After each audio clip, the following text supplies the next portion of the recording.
This channel does not promote any violent, harmful, or illegal activities. All content provided by this channel is meant for an educational purpose only.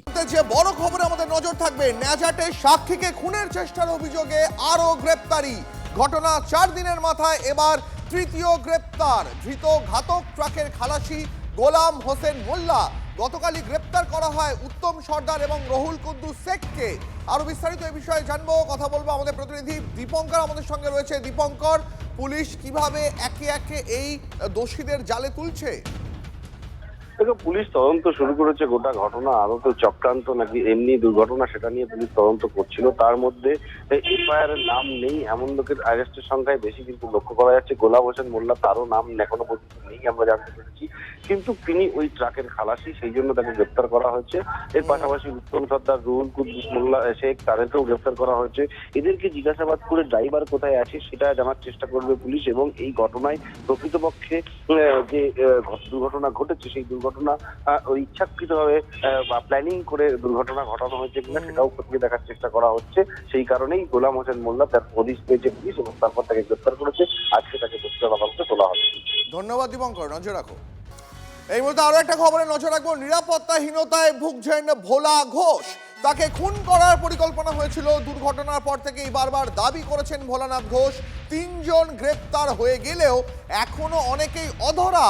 এই অবস্থায় প্রাণনাশের আশঙ্কায় ভুগছেন ভোলানাথ। এবার তাঁর বাড়িতে পুলিশি নিরাপত্তার বন্দোবস্ত করলো প্রশাসন। আমি নিরাপত্তার অভাব বোধ করছিলাম। প্রশাসনকে জানানোর পরপরই রাত্রে এবং দিনে 24 ঘন্টার জন্য উনি ডিউটির ব্যবস্থা করেছে পুলিশকে দিয়ে, তার জন্য আমি অশেষ ধন্যবাদ।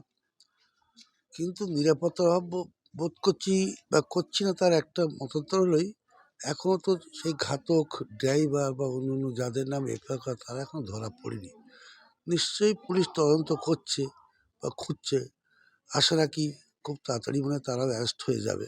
প্রশাসনের প্রতি আমার আগেও আস্থা ছিল, এখনও আস্থা আছে। আমার যেটা ধারণা, আমার বার্তাটা স্বয়ং আমাদের পুলিশ মন্ত্রী মমতা বন্দ্যোপাধ্যায়, আমাদের মুখ্যমন্ত্রী মমতা বন্দ্যোপাধ্যায় দরবারে পৌঁছে গেছে। ওনার কাছে আমার ফের অনুরোধ যেন আমার ছেলের খুনের বা হত্যাকারী তারা যেন ধরা পড়ে এবং কঠিন থেকে কঠিন শাস্তি হয়, এইটুকু আশা রাখছি। অবশ্যই আমি তো বাজারেও যাইনি, শুধু 1 মিনিটের জন্য যে ড্রাইভারটা মারা গেছে আমার বাড়ির পাশে, সেখানে দেখতে গেলাম। তারাও তো অসহায়। এসে আর বাড়ি ঢুকলাম এবং যাওয়ার আগে আমি আমার প্রশাসন কথা বললাম, আমি কি যেতে পারি? তাড়াতাড়ি যাবেন, চলে আসবেন।